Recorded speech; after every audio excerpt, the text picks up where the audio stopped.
Olá pessoal, namastê, bom dia, boa tarde ou boa noite, dependendo da hora em que essa palestra estiver indo ao ar. Nesse congresso tão bacana, com essa temática da ansiedade, levando mais conhecimento a respeito desse tema, né, que é tão comum nos dias de hoje, a tantas pessoas através dessa plataforma online. Então, antes de tudo, gratidão pelo convite e parabéns aos organizadores pela iniciativa. Eu acredito que o motivo de eu ter sido convidada para participar desse evento é justamente o trabalho que eu desenvolvo nas redes sociais, no YouTube, Facebook, mais recentemente no Instagram, trazendo um pouco mais, né, nessa tentativa de trazer um pouco mais de consciência e de autoconhecimento para as pessoas sobre os mais variados temas. Mas inúmeras pessoas chegaram até mim, até o meu trabalho, em função de uma série que eu desenvolvi para o YouTube chamada Meditação para quem nunca meditou. O que já mostra, né, o quanto essa questão da meditação tem sido buscada pelas pessoas de modo geral, como uma ferramenta para aprender a lidar um pouco mais com as próprias dificuldades emocionais, as próprias dificuldades a vida aí, né, dos pensamentos enlouquecidos que marcam tanto, né, a nossa vida hoje em dia. Então, é sobre justamente isso que nós vamos falar aqui nessa palestra, nesse bate-papo, conversa, nesse papo, né, nessa fofoca entre irmãs aqui, né. Eu convidei para participar dessa palestra junto comigo a minha irmã Ana Paula. Ela é psicóloga e trabalha com terapia cognitivo-comportamental, que é uma ferramenta que tem se mostrado aí praticamente com melhores resultados, né, para a questão dos transtornos ansiosos. E ela também é voluntária no ambulatório de ansiedade do Hospital das Clínicas aqui em São Paulo. Então ela também tem muito acesso a tudo que está sendo feito, aí vamos chamar de conhecimento de ponta, né, por não ter como se referir a isso de uma outra forma.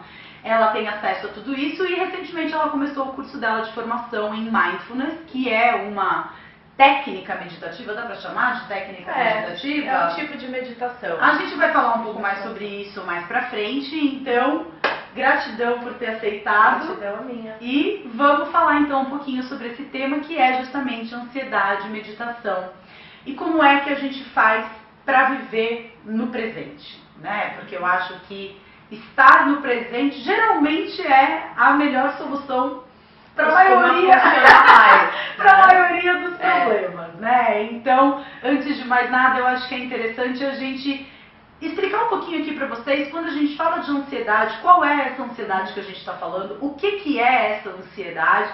E eu vou começar talvez pincelando aí, né, como um médico com o qual eu estudei na China. O primeiro contato que eu tive de meditação foi através desse médico e que um dia ele veio com esse dizer, né, esse provérbio chinês de que a mente que se fixa, que mora no passado, leva à depressão e a mente que mora no futuro leva à ansiedade. E que por esse motivo, o presente ele não faria parte do tempo, e sim da eternidade. E foi a partir dessa constatação do que é a ansiedade, que é o que a gente está falando aqui, essa questão de estar no futuro, que eu acho que é um bom, talvez, começo de conversa, né, pra gente abordar essa questão. O que você acha?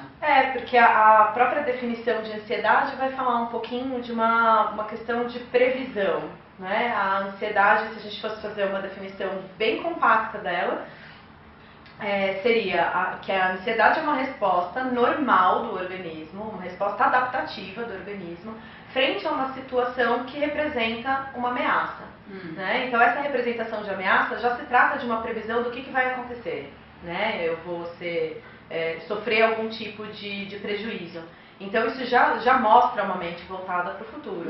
O que em si não é um problema. Né? A gente faz planejamento de futuro, a gente faz previsões de metas, objetivos, né? Se eu olho lá fora e tá uma nuvem escura, eu levo meu guarda-chuva. Então isso é uma coisa adaptativa, né? Então não é porque você pensa no futuro que tem alguma coisa errada, o problema é como você pensa. Né? Normalmente uma previsão muito catastrófica, muito extremista, muito negativa, conduz a uma resposta do seu organismo de que você está diante de um perigo. E aí você vai ter uma série de marcações fisiológicas no seu corpo e uma atividade mental aumentada que vai produzir o sofrimento, que é o que todo mundo vai falar, né? Eu tô com ansiedade, eu tô ansioso, quer dizer, tô mal, né? Não é legal. E eu acho muito interessante essa perspectiva da questão de ser algo adaptativo. Porque no fundo, a gente vive numa sociedade muito voltada para a remoção praticamente cirúrgica de qualquer incômodo ou desconforto que a gente sente. E a ansiedade, essa questão de olharmos para o passado é importante. É importante aprender com as experiências do passado, olhar para o futuro, fazer previsão, fazer planejamento, isso é importante. Não é uma questão de você viver apenas no presente como se as lições do passado ou a perspectiva não importassem ou não fossem relevantes, mas a questão eu acho que isso talvez seja tão difícil da gente conseguir reconhecer, né, quando é que eu chego nessa linha em que aquilo que eu experimento é algo normal, e quando é que eu cruzo essa linha e isso vira um sofrimento na minha vida. Perfeito. Né? É como reconhecer quando isso está acontecendo. Porque normalmente quando as pessoas procuram ajuda por conta de ansiedade, o discurso delas eu tô com ansiedade e eu quero me livrar disso. E né, gente, ansiedade não tem cura, porque a ansiedade em si não é um problema. Né? O problema é a forma como você está experimentando a ansiedade. Quando eu começo um atendimento sobre ansiedade, tanto no consultório quanto nas atividades acadêmicas que são conduzidas lá no Instituto de Psiquiatria, um dos primeiros passos é o que a gente chama de psicoeducação. Você precisa explicar para uma pessoa que está sofrendo de ansiedade o que está acontecendo com ela, porque a impressão é sempre de que tem algo muito errado. E calma, não. Vamos olhar, né? Sentir ansiedade todo mundo sente. Eu já senti, você já sentiu, todo mundo aí já sentiu. Porque se você tirar a ansiedade de um ser humano, ele não sobrevive. Ele é um mecanismo selecionado naturalmente na história da evolução da nossa evolutiva, né? Explica isso, né? Se chegou até hoje é porque de uma forma ou de outra é funcional. É totalmente funcional até um certo ponto, que é isso que você falou. Onde mora essa linha que cruza a ansiedade normal, que me prepara para ter um desempenho melhor ou para me proteger melhor numa situação. Então, pensando lá nos Homens das Cavernas, se tem um leão na frente da minha toca, a ansiedade me prepara para fugir, para lutar ou para congelar diante desse animal. É super funcional, é super adaptativo. Se eu me sinto ansiosa antes de uma reunião no trabalho, é capaz que eu me prepare melhor, é capaz que eu revise a minha pauta, que eu chegue mais cedo. Então, a ansiedade, a princípio, ela tem uma função de te ajudar a se preparar melhor. Ela faz uma previsão de futuro em que tem alguma coisa importante para acontecer, e se ela estiver num nível estabelecido adequadamente, você vai ter uma melhora do seu desempenho. A ansiedade, ela deixa de ser normal quando ela piora o seu desempenho. Então, eu fico tão nervoso que eu não vou na reunião, eu esqueço o que eu vou falar, eu começo a ficar muito nervoso com o chefe.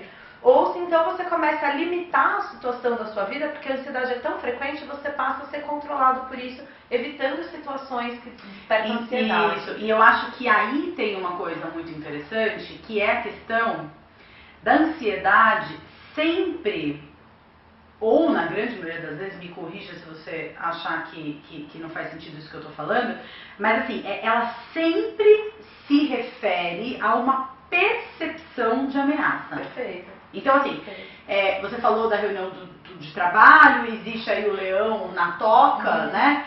Mas as pessoas, elas também experimentam ansiedade e de repente isso acaba se tornando até patológico. No caso de uma fobia social, por exemplo, ou uma pessoa que experimenta um sofrimento gigantesco porque ela precisa falar em público, ou uma pessoa que vai ter um encontro amoroso e aquilo se transforma num sofrimento absurdo. Por quê? Porque o que está sendo percebido não é condizente com o que está sendo experimentado como realidade. Se é que a gente pode se referir à realidade, mas assim, o falar em público não é o problema é o que a pessoa entende por falar em público. Então eu acho que tem também uma distorção de pensamento, uma distorção cognitiva ali, né, do que é aquilo. Tem normalmente uma distorção que pende mais pro catastrofismo. Exatamente. Né? Mas eu acho que aí a gente vai começar a falar de subjetividade, né? O que é ameaçador para você pode não ser para mim. Eu posso ter uma história que me leva a ter um horror de elevador, por exemplo, e você não. Então, para mim, o elevador é ameaçador, para você não.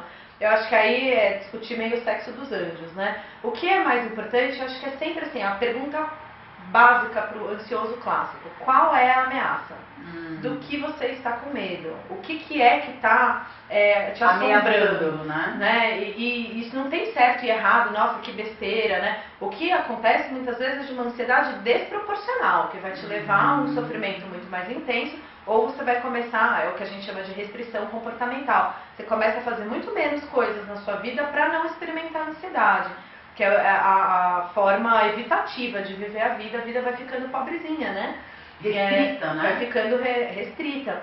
Então, são dois marcadores bem interessantes para você pensar. Será que a minha ansiedade está num ponto que eu preciso de ajuda?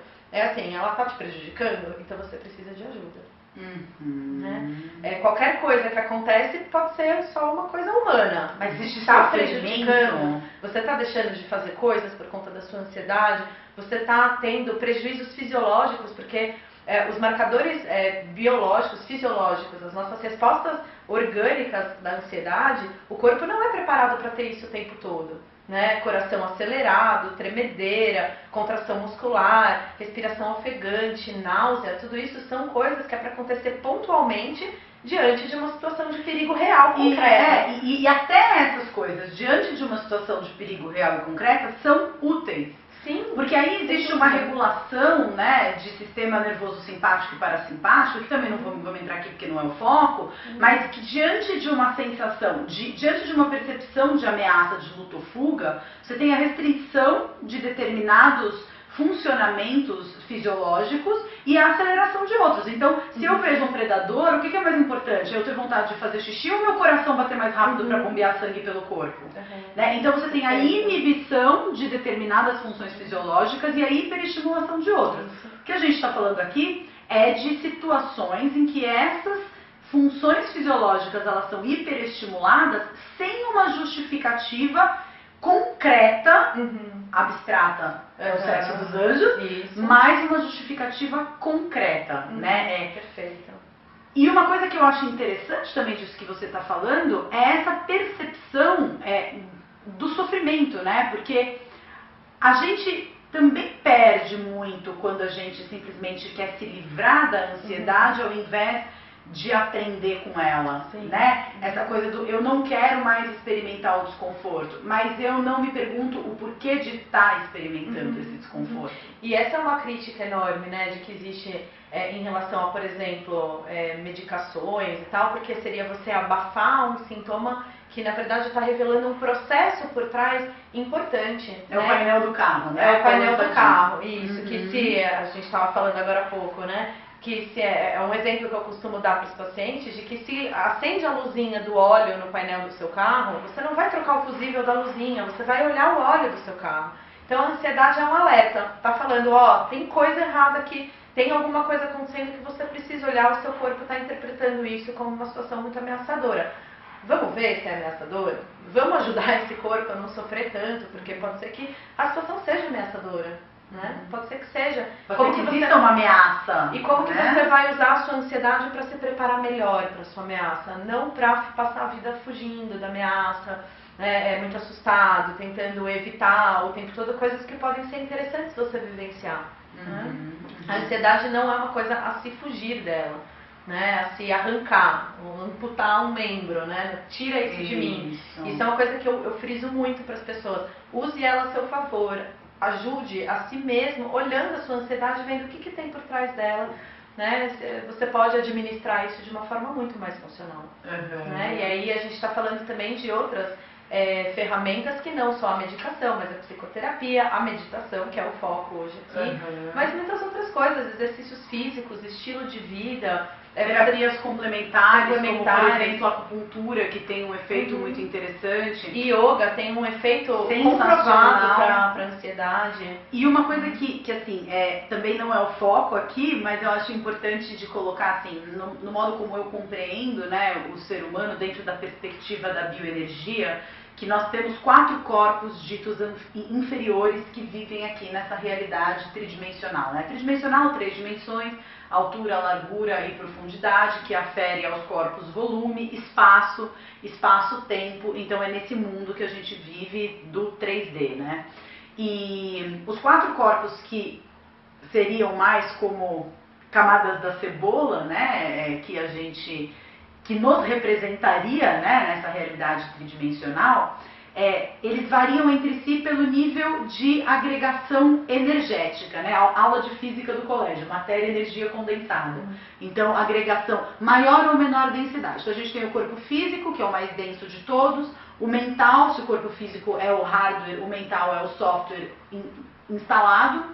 A gente tem o corpo emocional, que é a reverberação do corpo mental no físico. Então você pega, o corpo físico é um lago, o corpo mental é uma pedra, um pensamento, você joga a pedra no lago, tem uma sensação física, a essa sensação damos o nome de emoção, que seriam 4 básicas, alegria, tristeza, medo e raiva, que combinadas dariam origem a todas as emoções mais complexas e sentimentos mais complexos.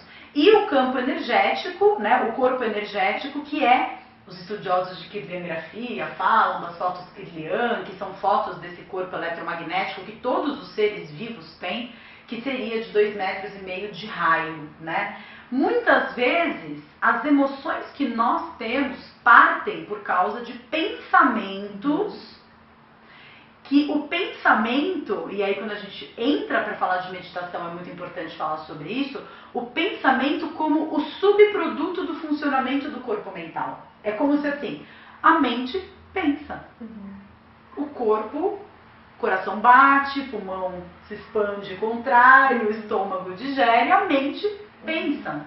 A questão é que eu acho que a gente tem uma hipervalorização de que somos aquilo que pensamos. Penso, logo existo. A gente transfere os nossos pensamentos. Para em vez da gente observar os nossos pensamentos como comportamento, a gente joga para o campo da identidade. Então, se eu estou tendo um pensamento de inveja porque ela tem o cabelo comprido e o meu é curto, isso faz de você uma invejosa. Isso faz de mim uma invejosa. Me afere uma identidade.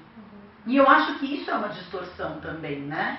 E quando você vai falar de ansiedade, isso é muito presente, porque o discurso de quem sofre de ansiedade é: eu sou ansioso. A pessoa já é ansiosa. Ela tem respostas ansiosas, as quais ela pode interferir, que ela pode manejar, que ela pode controlar, que ela pode conhecer melhor e investigar esse processo. Né? Não, aquilo que ela pensa se torna aquilo que ela é, e o que a gente vê, muito da meditação vai trabalhar com isso, é que não, os pensamentos são produções mentais suas que você pode ou não torná-los soberanos na situação. É muito diferente, né? Isso é um exemplo que a gente costuma brincar, mas que faz muito sentido. É muito diferente eu estar andando na rua, tomar um tombo e pensar: nossa, como eu sou ridícula, de eu andar na rua, tomar um tombo, pensar eu sou ridícula e na sequência perceber: olha, eu tive um pensamento de que eu sou ridícula. É totalmente diferente. É diferente porque o foco de um está sobre o ato de cair e como aquilo é horroroso, e o outro está sobre o comportamento de pensar. Uma percepção do pensamento. E é uma pedra que você jogou no lago. E muitas vezes o que as pessoas tentam é, em vez de parar de jogar pedra no lago, o que a gente tenta? A gente fica tentando controlar a ondinha, né? Não dá. E aí a gente entra numa evitação do que eu já estou sentindo. Que eu acho que também aí acaba servindo de um super gancho pra gente entrar um pouco e falar um pouco sobre meditação e o papel dos pensamentos nisso, e o que dá pra gente fazer com isso, além do nosso corpo físico, então do nosso corpo mental, né? Exatamente, o nosso corpo mental. Então aí, vamos então agora entrar um pouquinho no campo da meditação.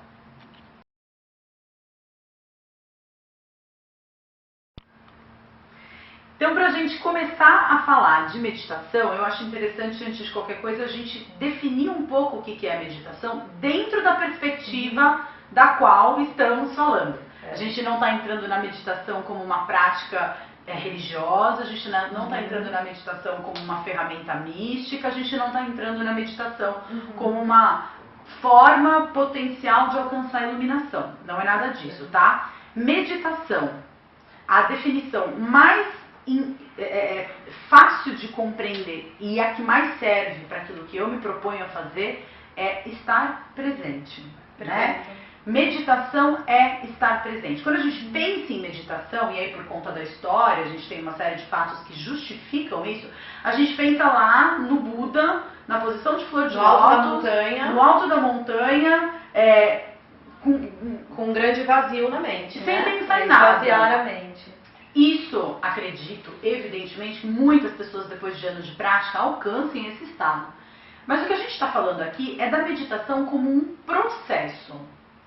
Então, uma coisa que eu acho muito interessante, uma metáfora que eu gosto muito e que eu acho que ajuda muito a compreender o que é que nós estamos falando quando tratamos de meditação, é como se fosse assim, você está numa plataforma de trem e você vê os trens indo e vindo. Você observa o movimento dos trens. Não é porque o trem está passando que você precisa se jogar dentro do primeiro trem que está passando.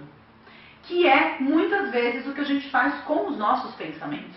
A gente embarca neles e começa a desenvolvê-los e viver dentro daquilo. E eles se complexizam, se tornam mais complexos e mais elaborados e mais catastróficos e mais tragicômicos e mais o que quer que seja que eles tenham como essência, quando na verdade meditação é o processo através do qual você aprende, então existe um aprendizado a observar o fluxo dos seus pensamentos.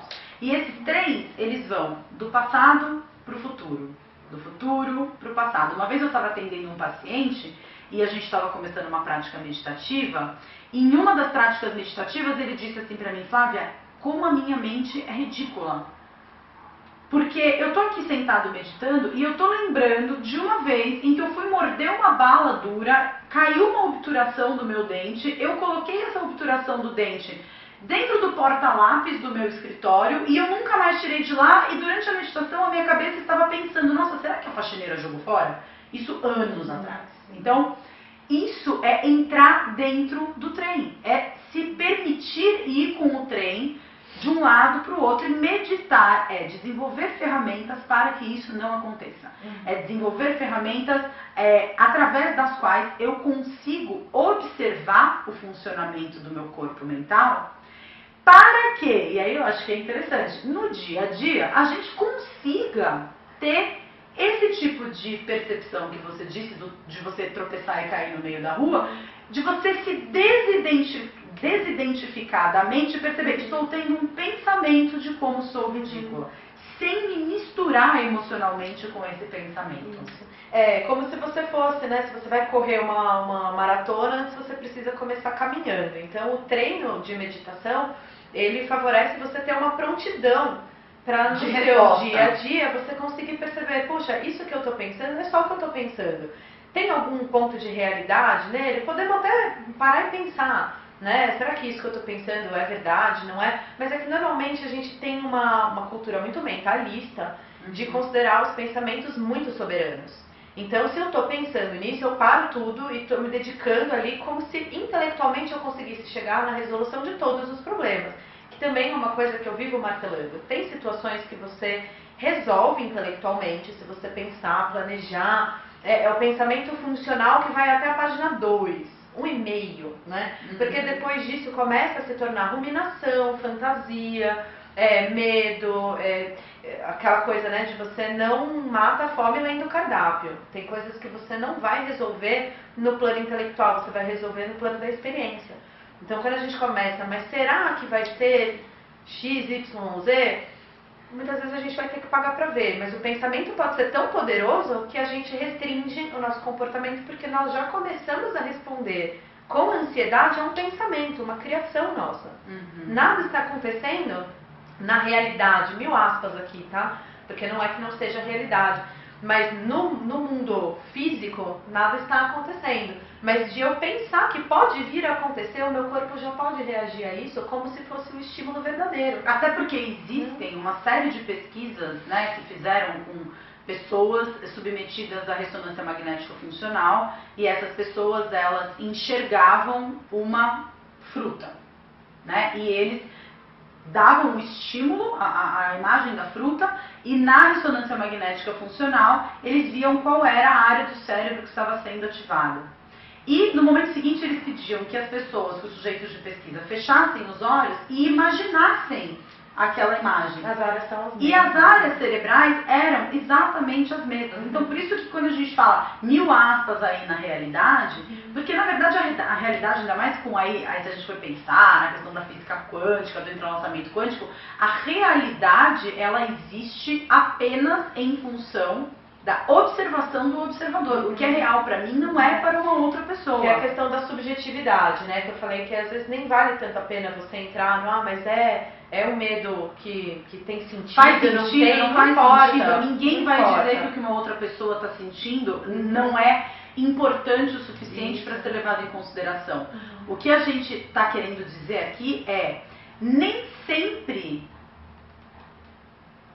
adianta, né, você fazer essa reflexão de, não, mas espera aí, existe um perigo? Não existe um perigo? Porque o seu corpo te aponta que existe um perigo. E existe, se o corpo está falando que existe, existe. Só que muitas vezes o perigo ele vai ser apenas uma ideia. E conseguir perceber que a ideia é apenas uma ideia é um dos objetivos da meditação. Exatamente. Você perceber isso é um pensamento, e o pensamento, ok, ele é importante, mas tem uma hora que ele já não precisa ser tão glorificado dessa forma. Não, mas é porque eu estou pensando que você está só pensando. E a vida está acontecendo, o momento presente, ele está acontecendo. Entra aquela história da mente voltada para o futuro, da mente voltada para o passado. E cadê a mente que se volta para o agora? Muitas vezes ela não está ali. Então eu acho que a definição, essa que a gente está falando hoje, né, dessa meditação que a gente está falando, desse treino, de presença absoluta, né? Por isso o termo mindfulness foi tão atenção plena, né? De atenção plena, que é atenção plena e focada intencionalmente no momento presente, né? O mindfulness é uma postura diante das coisas, né? Pode ser um construto mental também, né? Uma predisposição que você pode treinar a estar presente com aquilo que está acontecendo agora. Ideias, pensamentos, fantasias são ideias, pensamentos e fantasias. Ponto. São subprodutos do funcionamento mental. E a mente vai pensar. Ela vai pensar. E eu acho que também uma imagem que talvez elucide muito essa forma como a gente está fazendo essa compreensão da mente é assim, né? Como a Ana Paula falou, na época dos homens das cavernas, a ansiedade como algo funcional. Na verdade, na época dos homens das cavernas, provavelmente não tinha espaço para mimimi mental.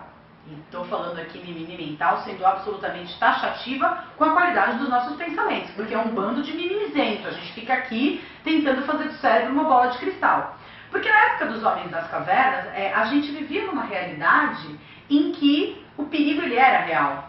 O perigo era um predador natural, o perigo era você não conseguir encontrar comida, você não conseguir encontrar água, chover e você não ter abrigo. Nem você e nem os seus 15 filhos, porque ninguém ia conseguir evitar filho na época dos homens das cavernas. Então, por volta dos 30 anos, você teria aí pelo menos umas 10 gestações. E já estaria quase morrendo, né? A expectativa de vida então, era muito essa questão da mente estar o tempo todo alerta e conseguindo, através do funcionamento mental, procurar formas de sobreviver. Não é uma realidade como a nossa, em que tem uma padaria em cada esquina, loja de conveniência 24 horas. E até a forma como a nossa vida hoje, ela estimula umas coisas e outras também, que se a gente...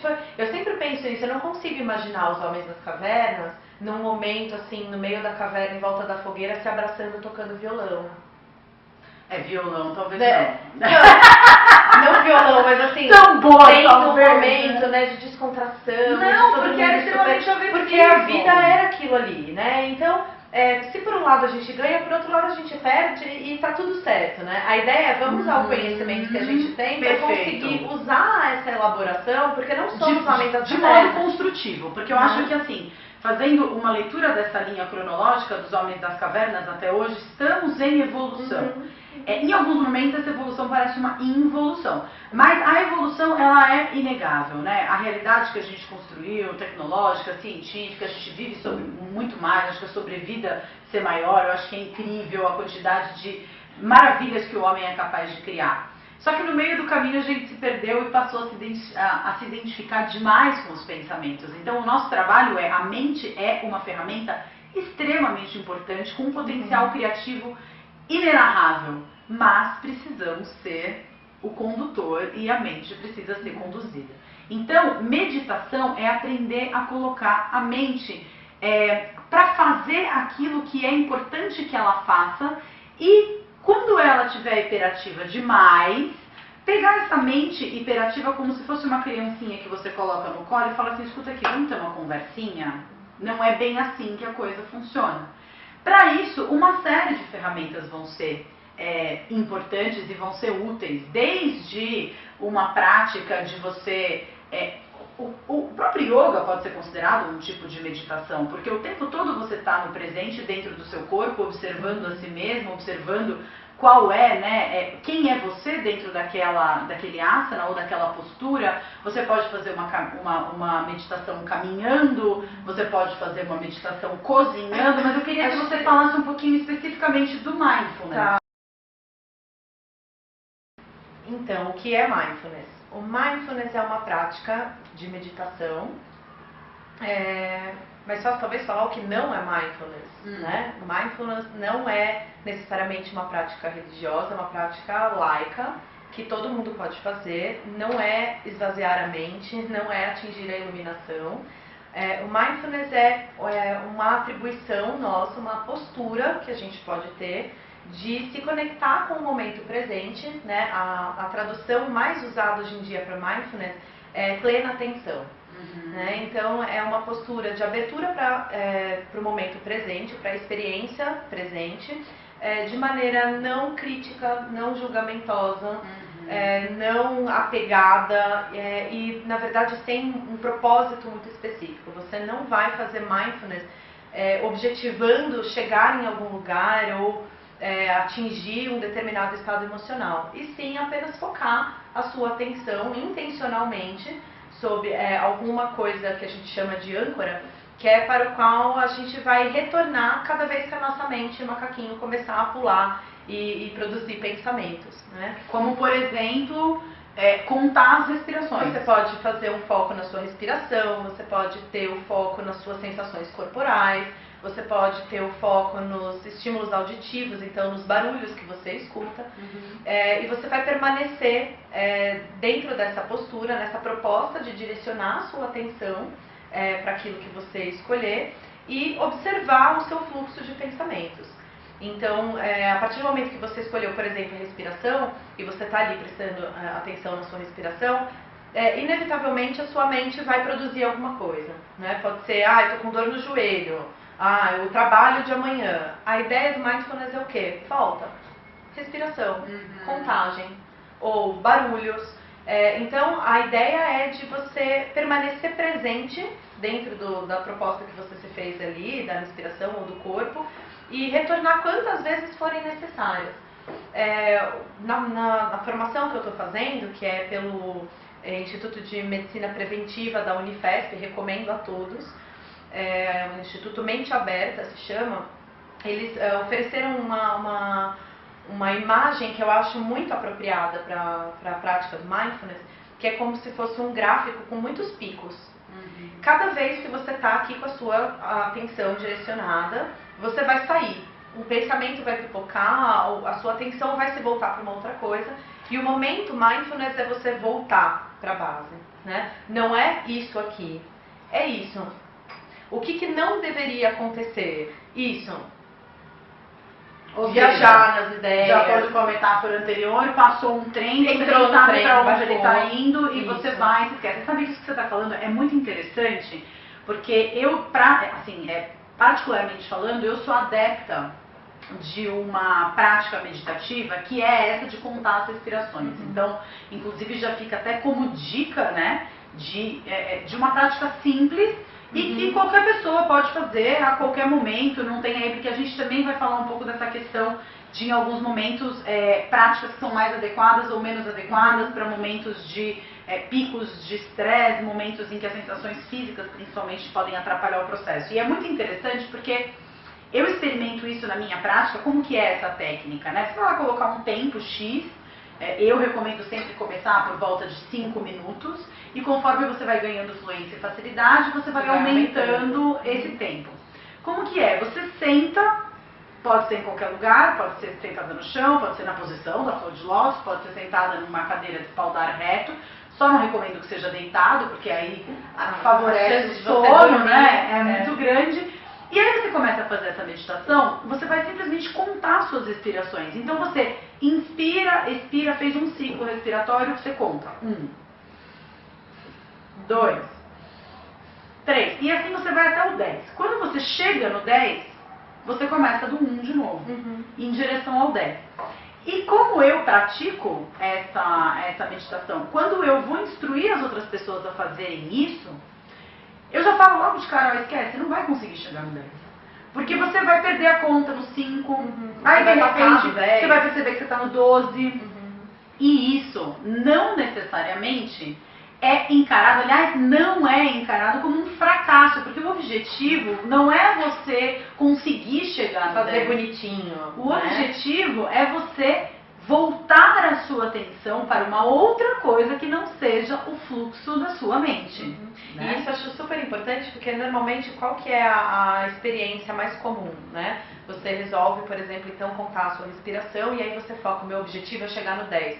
Para, porque aí já tem um julgamento, então já sai da postura aberta e não julgadora. Acho que aquilo que você está fazendo já está errado. De que existe um propósito, então você precisa chegar no 10, porque a ideia não é essa. A ideia é você perceber, puxa, olha quantas vezes eu perdi a conta, que interessante. Uma das coisas que se fala muito em mindfulness é de uma postura de curiosidade. Você ter uma postura de autocompaixão e de curiosidade. Então você percebeu o seu processo de, nossa, como a minha mente se agita, puxa, quantos pensamentos, olha como eu embarco, tem um pensamento que é mais incômodo do que outro. Você perceber isso com uma abertura, né? Com abertura, mas principalmente com uma curiosidade de o que será que vai acontecer. Então não tem nada fixo que precisa acontecer. Eu acho que esse é o grande barato do mindfulness, pelo qual eu escolho isso para indicar para os pacientes que sentem ansiedade, porque você já os livra de uma expectativa muito alta. Se você entra numa prática com uma expectativa alta, a chance de você se frustrar é muito grande. Porque a princípio, essa ideia do processo, né? Não queira sair do antes e passar para o depois sem experimentar o durante. O durante é interessante, o durante é rico de analogias que você pode fazer, inclusive, em relação à sua vida, né? Então, eu recebo muitas pessoas que se dizem muito desconcentradas. O que é a desconcentração? É a falta de atenção focada, né? Então, você pode experimentar fazendo uma prática, você falou 5 minutos, eu começo instruindo 3. Porque é bem pouquinho, é bem curtinho, a pessoa já sente alguma confiança de que ela consegue fazer, aquilo é reforçador, aquilo é positivo. Então, ela vai experimentar nesses 3 minutos a falta de concentração dela. E a ideia não é deixar de sentir nada, a ideia é sentir tudo. A ideia é perceber quantas coisas diferentes acontecem em 3 minutos. Dentro do negócio da ansiedade, do que a gente estava falando de ficar evitando certos estados emocionais, o mindfulness é especialmente interessante porque ele te possibilita parar um pouco de querer escapar de tudo. Se você não tem nenhuma proposta objetiva de não sentir algo, quando você sente, esse algo é bem-vindo. Então, se você sente dor, que dor é essa? Onde que eu sinto essa dor? Puxa, será que você está passando do seu limite físico? Ah, não, mas eu preciso permanecer imóvel. Isso também é julgamento. Isso também é só um pensamento. Então, quando você começa a ganhar um pouco mais de prática, você percebe que praticamente tudo o que você pensa é só julgamento. Se você mantiver a postura curiosa de, olha, eu sinto uma dor, ou eu estou inquieta, e você perceber, olha, acabei de ter um pensamento sobre estar inquieta, acabei de ter um pensamento sobre estar com dor. A dor é especialmente difícil de você lidar porque é muito difícil ficar num desconforto físico durante muito tempo. E não tem problema nenhum você mexer, ajustar a sua postura, não é errado, não é proibido. Então, dentro do mindfulness, esse é o paradoxo do mindfulness, né? Você se sentar para praticar sem objetivo nenhum. Mas, ao mesmo tempo, isso é muito libertador. Porque eu acho, inclusive, que essa questão de ter sempre um objetivo, a gente acaba perdendo a conexão com o que está acontecendo agora. Perfeito. E tem uma historinha, né, que eu acho que é bem interessante nesse sentido, de que assim, um homem, ele estava andando pela floresta à noite e ele escorregou e caiu num buraco. E nesse processo dele cair no buraco, ele, assustado, lógico, ele não conseguia ver o que estava acontecendo, ele foi lá e se agarrou no galho de uma árvore. E aí ele ficou ali pendurado no galho daquela árvore, os pés dele não alcançavam o chão E ele tentou esticar a perna em todas as direções para tentar alcançar o solo e conseguir um pouco de firmeza. E cada vez que ele se mexia ali, lutando contra aquela sensação dele, o que acontecia era que o galho, ele se soltava um pouco mais. Então, chegou um momento em que ele ficou absolutamente imóvel, e aí a mente dele começou, né? Nossa, eu vou cair nesse abismo e eu vou morrer. E pior ainda, né? Imagina se eu não morro na queda, eu chego lá embaixo, machucado o suficiente para que o meu cheiro, né, de sangue, de ferimentos, atraia os animais selvagens. E puxa vida, né? Isso se os animais selvagens já não estiverem lá embaixo dentro desse abismo, né? Mas na verdade também existem outra classe de animais que não os selvagens. A gente também pode pensar nos animais peçonhentos, cobra, aranha, e se eles me picarem vai ser muito pior, porque eu vou ter analgesia, eu vou ficar anestesiado, eu não vou conseguir me mexer, eu vou ter uma morte super lenta e super dolorosa, ou então não, ou então eu simplesmente posso cair, não me machuco e simplesmente não tenho como sair de lá de cima. Então realmente eu preciso começar a pensar que talvez o melhor eu preciso torcer para morrer na queda. Então, nossa, quantas coisas passam, né? E aí ele ficou ali naquele tempo e ele ficou a mente catastrofizando, e o que aconteceu foi que o tempo passou, o dia chegou e ele, quando conseguiu enxergar onde ele estava, percebeu que o solo estava a 30 centímetros de distância dos pés dele. Que é o que nós fazemos na grande maioria das vezes. A gente não tem essa percepção de que aquilo que eu estou enxergando do meu futuro é só uma projeção da minha mente. Eu lido com isso como um perigo real. Eu acho que o grande ganho de todas as técnicas meditativas é você conseguir esse distanciamento em que eu me comporto como um observador. Eu acho mesmo. E uma coisa extremamente importante que você falou, que é a ausência de julgamento. Eu recebo muitas pessoas que me procuram falando, eu não consigo meditar, porque eu não consigo não pensar em nada. E eu fico pensando, quem consegue não pensar em nada? O objetivo está talvez equivocado, né? Porque você passar de um ponto em que você é dominado pelos seus pensamentos para a ausência de pensamentos, é um processo que, enquanto você não alcança o resultado almejado, você está sendo necessariamente mal sucedido. E eu acho que isso, em termos de ansiedade, é muito importante. Por exemplo, um quadro que é muito sofrido é o quadro de pânico, né? Que é um pico de ansiedade que atinge num período bem curto de tempo, em que os próprios, né, com o tempo e o condicionamento de tantas crises que a pessoa vai tendo, ela começa a interpretar os próprios sinais corporais como ameaçadores. Então, começa a acelerar muito o coração. A pessoa que já teve muitas crises de pânico já sabe que isso é um prenúncio de que eu vou passar mal. E ela começa a tentar controlar aqueles batimentos cardíacos. Não, então se acalma, então respira. E, inevitavelmente, ela acaba aumentando a ansiedade dela, né? Essa analogia do galho em que ela se pendura.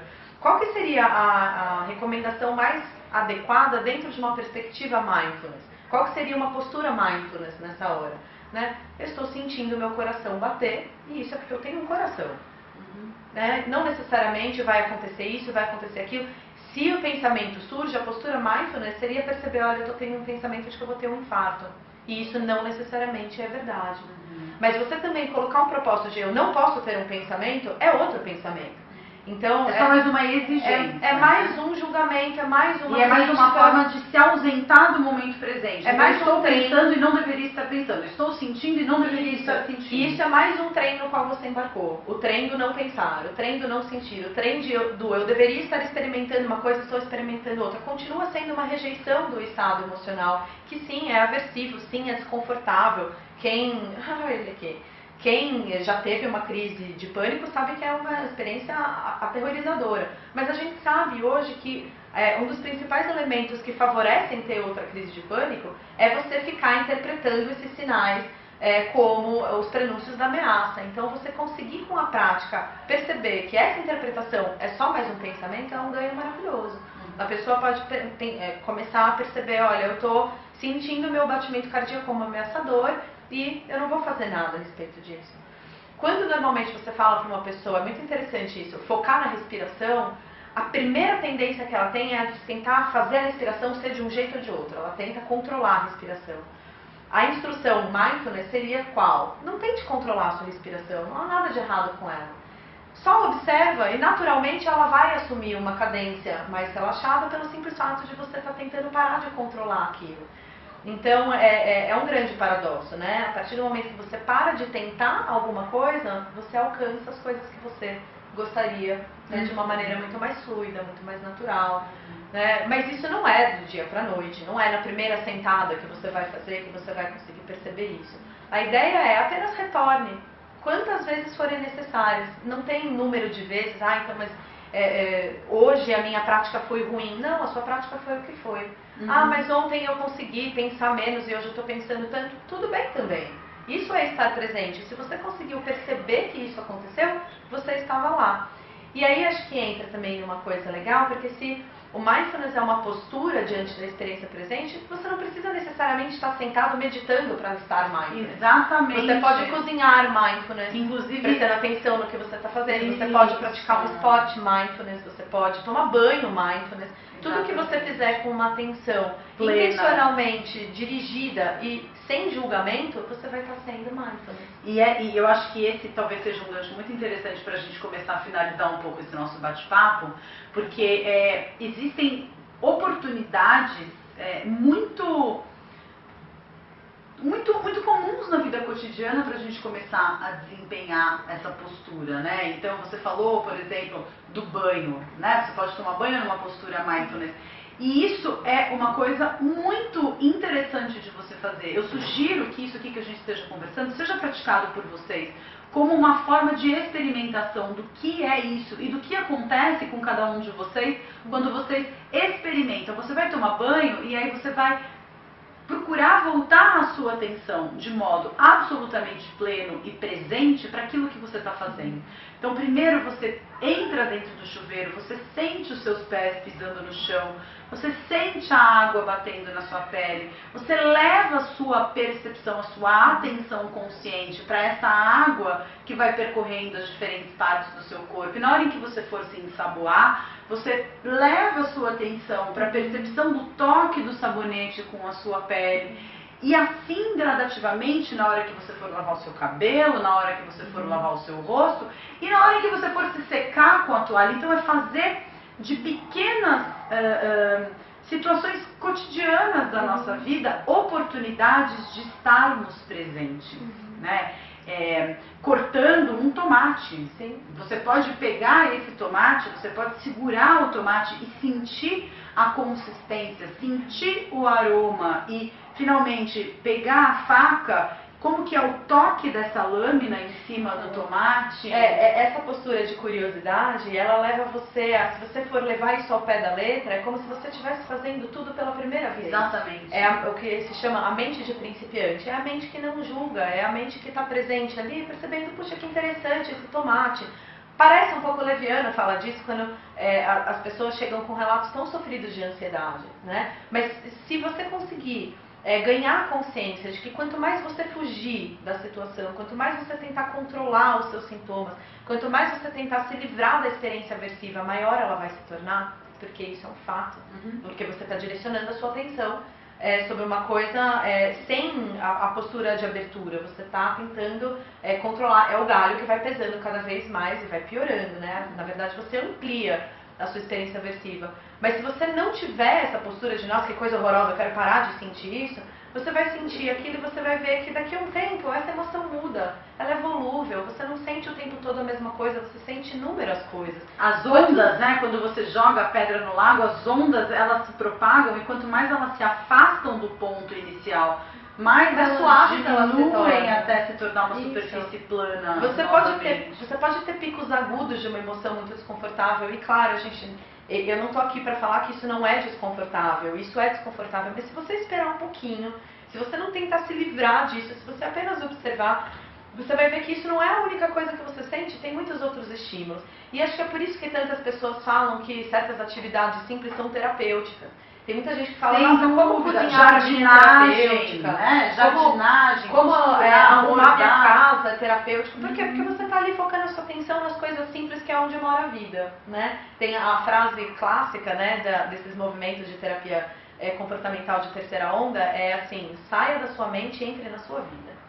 A vida ela acontece fora, né? A mente é uma parte dela, mas nós não somos a mente. E você fazem uma analogia legal que é assim, não é só porque você tem pernas que você não consegue parar de andar. Mas porque você tem uma mente, os pensamentos vão estar aí o tempo todo. Mas você pode sentar, levantar, pular, você pode observar, você pode tocar, você pode olhar para os seus pensamentos como uma coisa que não necessariamente é você, mas vai estar aí. Então vamos aceitar um pouquinho os medos, aceitar os desconfortos e dar o tempo necessário para as coisas se acomodarem. Né? Normalmente você vê isso em meditadores, que no comecinho você se mexe muito, você tenta achar uma posição porque está doendo. Se você ficar um tempinho, daqui a pouco a dor ela começa a melhorar. É muito interessante isso. Uma articulação que está doendo, daqui a pouco você fala, não, se eu relaxar ela melhora. Se eu fico me mexendo o tempo todo, eu pioro a situação. E acho que com os nossos medos, as nossas crenças, as coisas que acontecem no nosso dia a dia, é assim também. Gente, eu espero que então esse transbordamento aqui de ideias possa ter sido útil para vocês. Eu acho que a partir das coisas que a gente conversou, vocês também têm ferramentas para buscar um pouco mais, para ir atrás, perguntar para o Google o que é mindfulness, né? E pesquisar um pouco mais sobre técnicas de meditação. Fica a sugestão, se vocês entrarem no YouTube, no meu canal, Flávia Melissa, tem lá uma série de vídeos, né? Meditação para quem nunca meditou, falando também um pouquinho mais de meditação e falando sobre técnicas simples que, em última análise, todas elas, é isso aqui que a gente está falando, todas elas têm essa postura mindfulness em relação às coisas, em relação à vida, e cada vez mais que aprendamos a fluir pelo terreno para que a atividade de se sentar intencionalmente em meditação seja cada vez menos necessária, porque seremos capazes de viver a vida em meditação, viver a vida numa postura mindfulness e fluindo com o terreno ao invés de brigar com o terreno o tempo todo. Perfeito. Eu acho que a gente com certeza não esgotamos aqui o assunto, tem tantas outras coisas para falar. O que eu gostaria de dizer comece a se perceber um pouco mais, comece a se olhar um pouco mais, como que você lida com as suas emoções. A gente costuma ter uma experiência não tão positiva com as coisas desconfortáveis de sentir, mas você pode simplesmente observar isso num primeiro momento. Eu acho legal para quem quiser ter mais informações, digita lá no Google Mindfulness e se quiser entra na página do Mente Aberta, é onde eu estou fazendo o meu curso, então super recomendo. Eles têm um site bem legal em que eles explicam o que que técnicas que você pode usar. Eles são ligados à Unifesp, então eles têm ambulatórios lá de Mindfulness, você pode entrar. Aqui em São Paulo, né? Isso, de São Paulo. da Universidade Federal daqui de São Paulo. E eles têm ali, dá pra buscá-los, eles são bastante acessíveis e você pode começar a participar de grupos, enfim. Qualquer iniciativa mindfulness que você tiver, que você cozinhe com atenção, que você tome banho com atenção, que quando você estiver conversando com alguém, você realmente esteja escutando.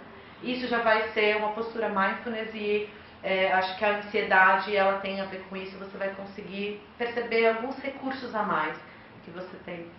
Muito legal. Gratidão por ter aceitado o convite. Obrigada a você. Gratidão por terem feito o convite.